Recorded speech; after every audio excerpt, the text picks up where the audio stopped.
If you made it back 1,000 times, keep coming, keep trying, don't stop. I thank God that I never did. I was dead before I even took my first drug. I tried to kill myself when I was 15 years old. In my first institution, I remember I got there, right, and my roommate had stabbed herself in the stomach 15 times. And that's where I started comparing. I was like, oh, you sick.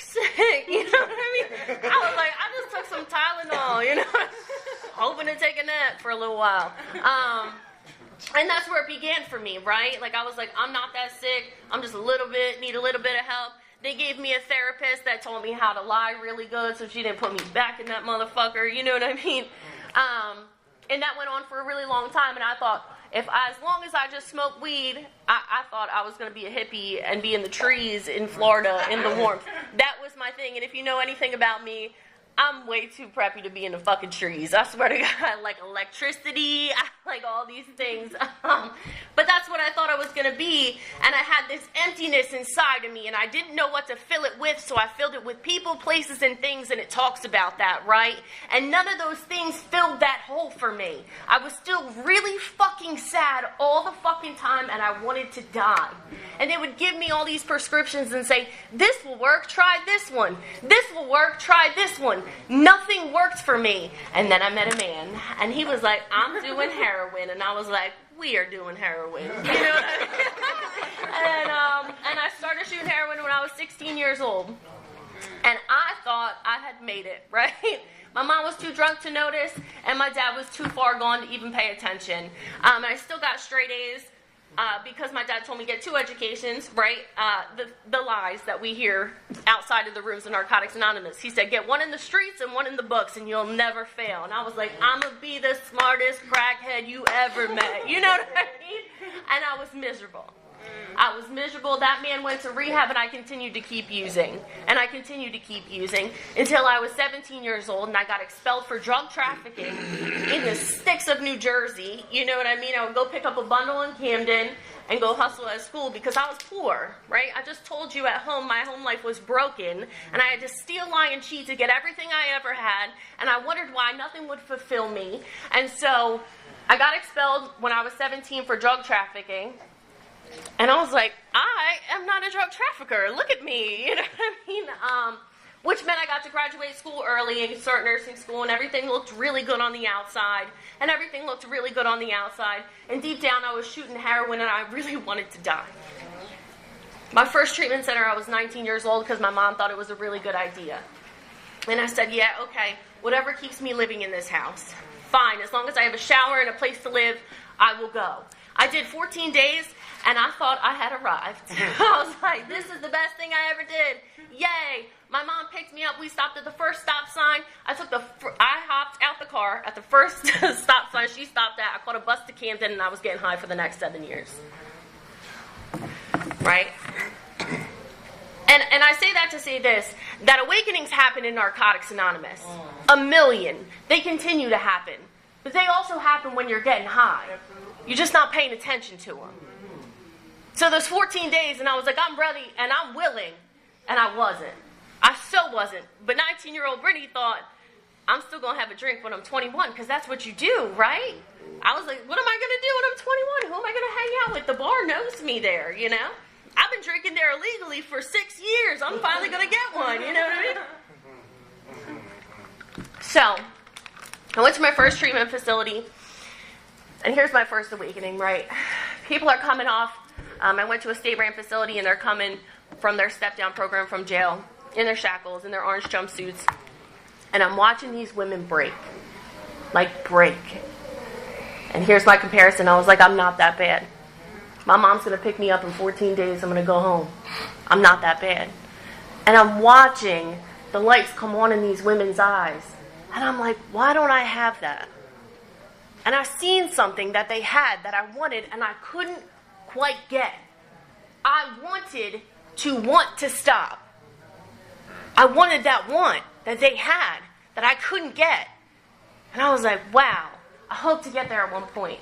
And I didn't for a really long time. I tried other fellowships. I tried every other facility. I tried your boyfriend, my boyfriend.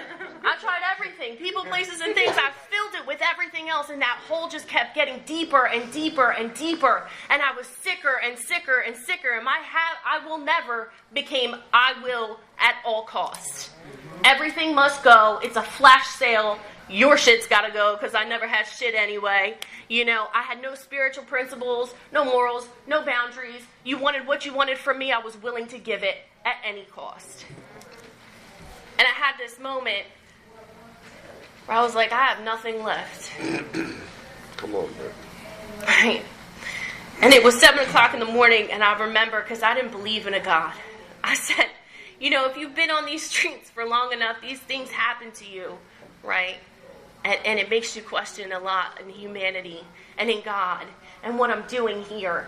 And I had been through some things being out on the streets. And I remember I was mocking God. I said, God, if you're real, right? Because I've been to a couple meetings and they kept talking about God and how God saved them and how God did this for them. And I mocked him. I said, God, if you are real, save me too. The God I didn't believe in. Yet I had really strong feelings about the person I didn't believe in. Let me say that. Like, the person that wasn't real, I resented. Make it make sense. And so I prayed. I said, God, I really need help. And I woke my mom up and I said, I think God wants me to go to a meeting right now. It was 7 a.m. on a Sunday morning. I will never forget. Right? And she thought I was hallucinating and she was going to 302 me and put me right back in the institution. I said, no. She was like, you've been smoking crack for 6 days. I know you're not talking to God. And I said, I don't know who I'm talking to, but I have this feeling that I need to go to a meeting and raise my hand. And she was like that? I had burn holes in my shirt. I had all these burns on my lips. They were like twice. I looked like I just got injections. You know what I mean? They were this big. I was 86 pounds. And she was like, you don't want to take a shower? I was like, nope. I'm going to go just like this. And I walked in and I was crying. And I said, I don't know what I'm doing here, but somebody's got to help me. Something's got to give. I knew where the meeting was. I didn't know how to use it.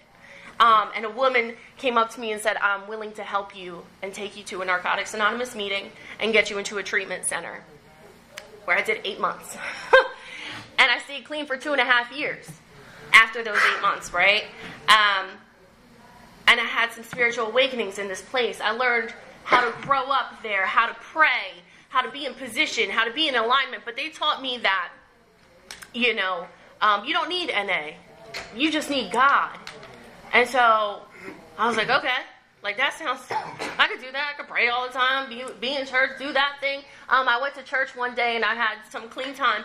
And I was sitting there next to my little friend. She was 76 years old and her name was Betty Lee, and I will never forget her.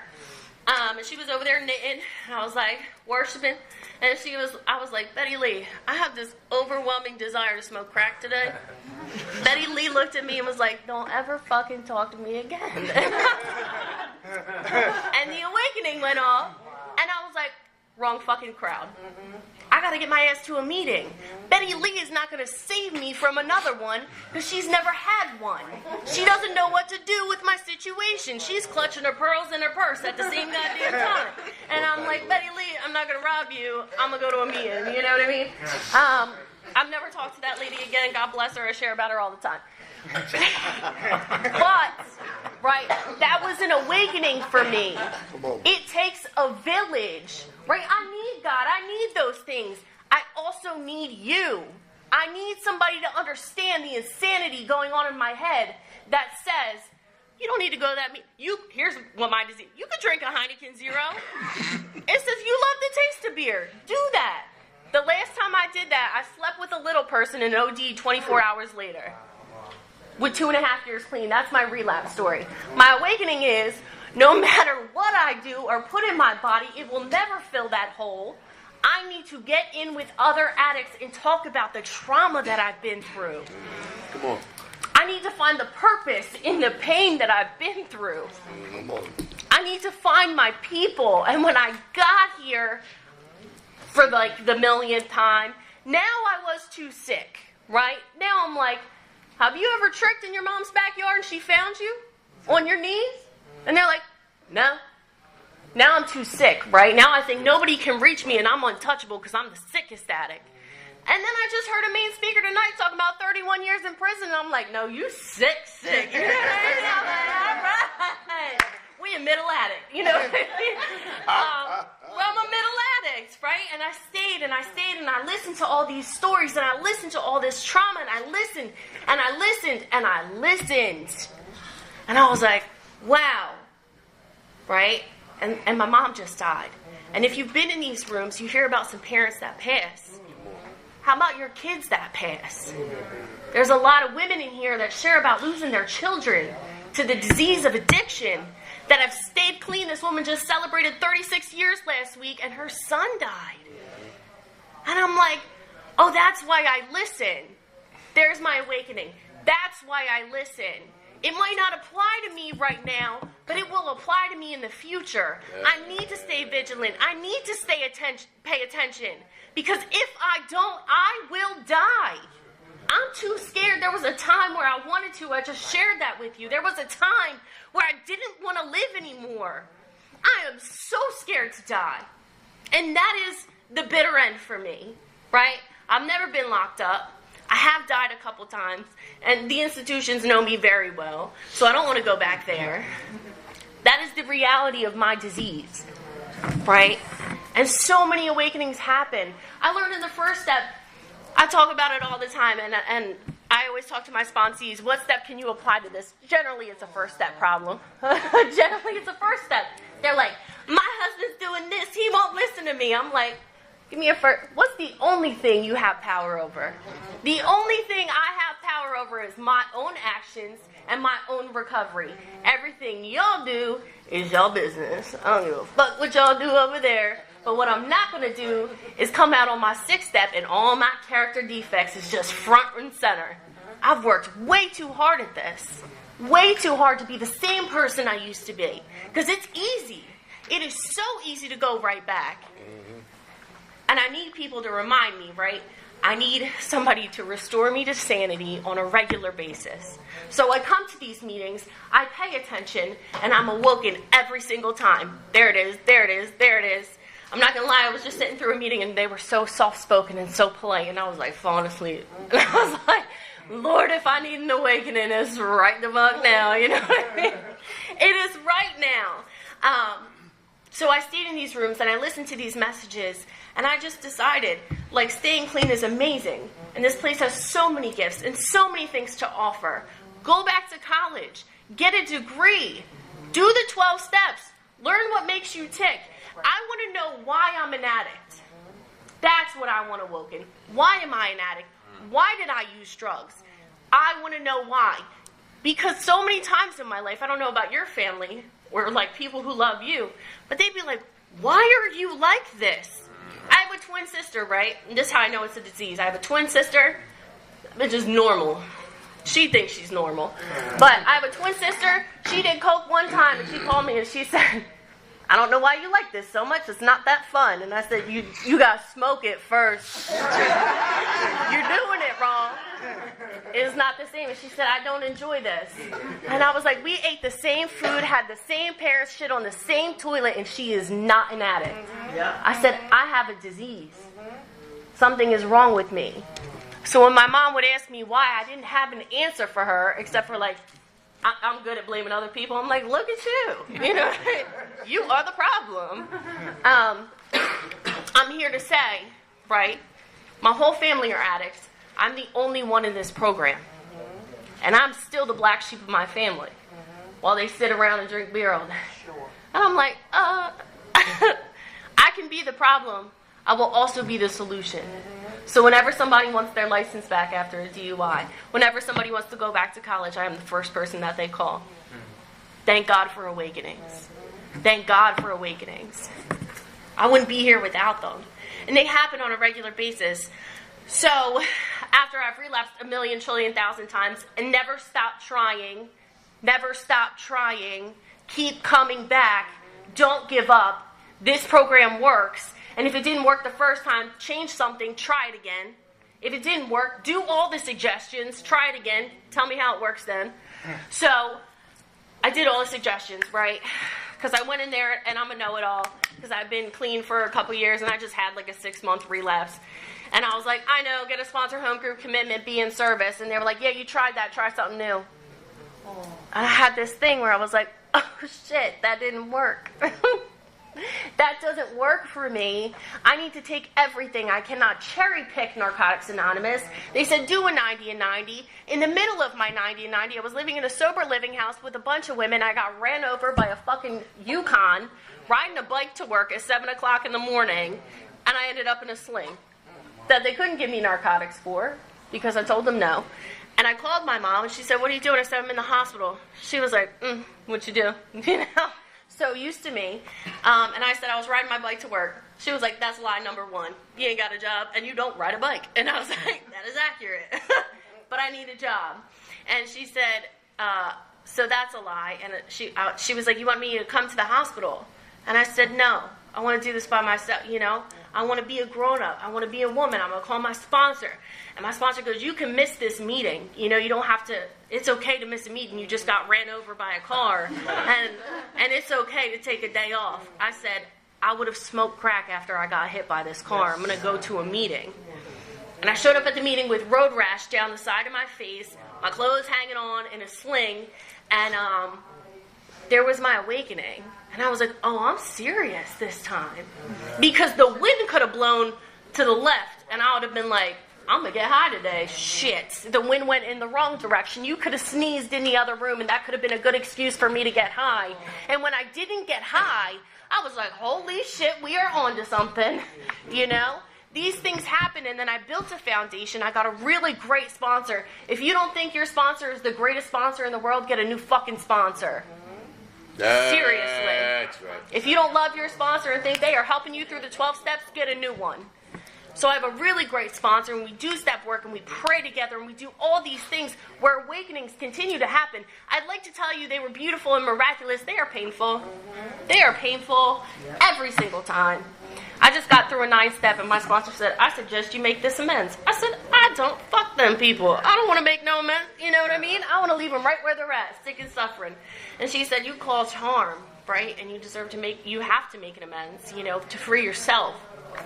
And at this convention, one of my amends met me face to face. And she said, would you like to have coffee tomorrow? And I said, I sure would. I love that. Thank you so much. I'm not excited to make that amends. I don't want to because it makes me uncomfortable. But what I've learned here is the growth on the other side of that. I don't want to do none of this shit. I don't want to do none of it. But like what I've learned in my experience is every time I do something I don't want to do, there's an awakening on the other side. Every time I go to that meeting that I don't want to go to is the best speaker I've ever heard. Every time I go over the step that has thoroughly whooped my ass, I'm like, I don't even want to do this no more. It's the best step I ever go over. I'm like, I don't want to do a 6th step. I think I'm perfect. My sponsor's like, I got a reality check for you. You got some fucking flaws. And I'm like, damn. And then I go through it, and I pray over it, and then God takes it from me, because only God can. I would like to be perfect. I would like to walk around here like I'm amazing, and I don't lie, cheat, or steal still. That's not the reality. I'm not perfect. I didn't come into these rooms brimming with honesty, open-mindedness, and hope. That's just not the way it was. And I was getting high for 15 years. It's going to take a little while to get this together. I still cuss at the table. This is the first time I've spoken at a convention that my sponsor hasn't been able to be at, right? And I said, I got free will to say whatever the fuck I want from this table. She's not going to hear it anyway. That's the honesty. She's not going to hear this shit. She might, because it's going to be posted. But normally I don't curse from the table because she's watching me. But I'm not perfect. I'm not perfect. I don't want to be perfect. And I used to kill myself over the image of being perfect. And the awakening was, don't go into meetings pretending that everything is okay. Don't go into meetings smiling, how are you? I'm like, I am great. Meanwhile, I'm crying the car ride home. You know what I mean? Like, I've gone to a meeting, said nothing, and cried in my driveway for 45 minutes after I just left the help. The people that could have helped me were in the meeting. And my sponsor's like, I made a decision a couple months ago. I said, I'm not going to share at any meetings. I'm sad. And I didn't tell my sponsor about it. I didn't tell my sponsor nothing. I said, I'm just not going to share at any meetings. If they ask me to speak, I'm not going to speak. And then, like, 3 months after that, I hit my knees. I was begging God. I said, oh, my God, this pain is so great. And I shared at a meeting and I broke, right?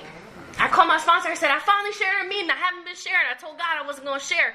And she said, who the fuck said that was okay? And I was like, it sounded really good up here. Always does. Because I like to bring the spirit, right? I like to be happy. I like to sit up here and say everything is good. God is good all the time. You know what I mean? Meanwhile, I'm crying in the car. That's not honest. Come on, I want to hear the pain. I want to hear y'all pain. I don't want to tell you mine. I want to suffer in silence, you know? And then after my mom died, boy, I tell you, I was crying at every meeting. I was like, I'm still sad. Thank you for letting me share. I want to smoke crack, but I'm not. Thanks for letting me share. Because my whole life, I've used running as a solution. I've used hiding as a solution. I've used lying that everything's fine as a solution, and it's not the solution anymore. Those old keys never unlocked any doors, and the doors that they opened were pain on the other side. I'm sick of pain. I've been thoroughly beaten, like thoroughly, and I remember hitting my knees and begging God, please take this from me. I'm done. And then I get a couple days clean, and I'm like, thank you, fuck those meetings. You know what I mean? That's not the solution. I have to remain in position and remember the pain that brought me here so that I never have to go through that pain again. I don't have to feel that way again. And I remember they said that when I was in treatment. It hurts now. You'll never have to feel that way again. I was like, I'm going to be sick tomorrow. What are you talking about? I'm sick. I understand now. I get it. If you come in here, leave it here, get filled here, you never have to feel that way again.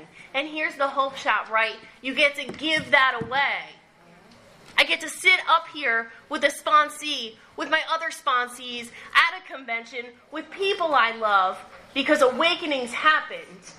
I'm not God's gift to this earth, you know? It's all about humility. I'm not the best person or the worst person in here. I am human.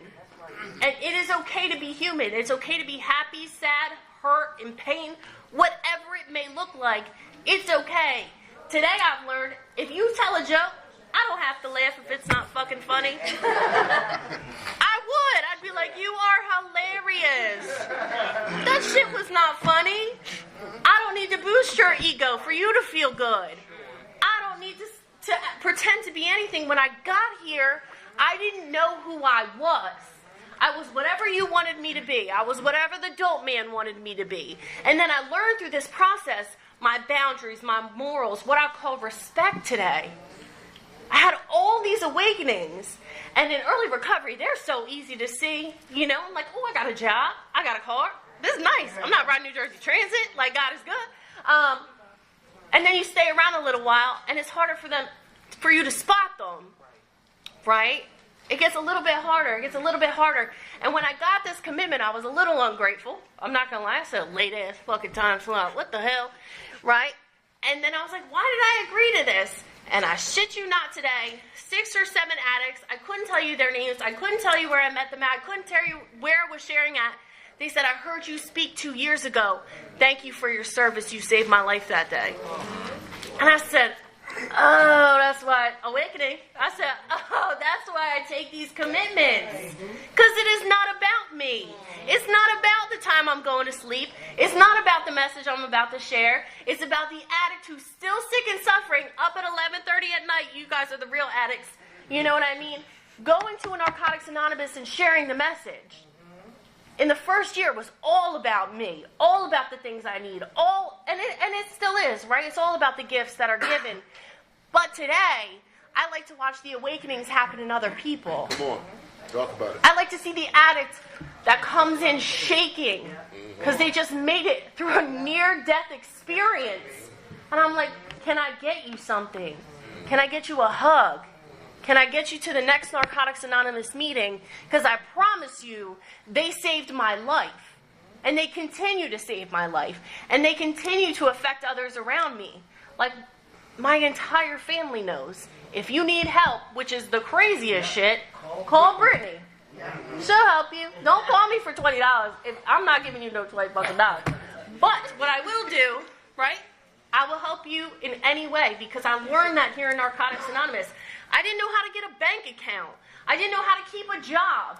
I didn't know how to be in relationships. I didn't know how to be with anyone, even myself. I really love me today. I really love me. And even when I don't like me so much, I still love me. I have this joy that has happened in my life because I sat here and I listened to every single person's message. And I was like, wow, if I just stay woke, stay in meetings, pay attention, things will happen in my life. Miracles will continue to happen in other people's lives. And I want to be, I shared this, I think I told you this the other day, Eddie. I like being in service because I like to be a part of other people's miracles. Come on, I'm like, I want to see you recover. I'm going to steal everybody else's miracles. I just want to be a little part of a miracle happening over there. That's what I want. That's the awakenings I like to see. Is addicts' lives turn from nothing to something. My name is Brittney. That's all I have. Thanks for letting me share.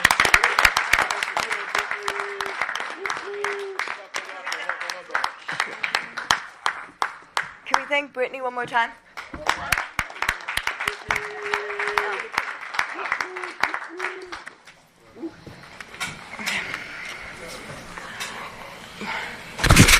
Stop it.